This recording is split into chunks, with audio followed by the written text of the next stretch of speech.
Class 9 Mathematics অনুশীলনী R1 question number 4 ইয়াত কৈছে যে সূচক বিধি a to the power m divided by a to the power n is equal a to the power m minus n to m equal n লৈ প্ৰমাণ কৰা যে a to the power 0 is equal 1 সূত্ৰটো হৈছে a to the power m divided by a to the power n equal a to the power m minus n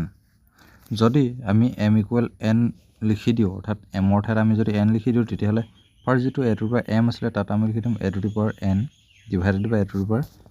n হৈ গল আৰু হুহাটো কি লিখা হল m minus n ৰ ঠাইত কি লিখিলো n minus n লিখিলো ঠিক আছে এতিয়া দেখিলো যে একে আছে আৰু একে সংখ্যা আছে আৰু হৰণ কৰা আছে গতিকে আনসাৰ কি হ'ব 1 হ'ব তাৰ ঠাইত লিখিলো 1 আৰু ইয়াত এৰ পাৱাৰ আছে n minus n অৰ্থাৎ একে সংখ্যা বিয়োগ কৰিলে কি হৈ থাকিব 0 অৰ্থাৎ a to the power 0 হৈ গল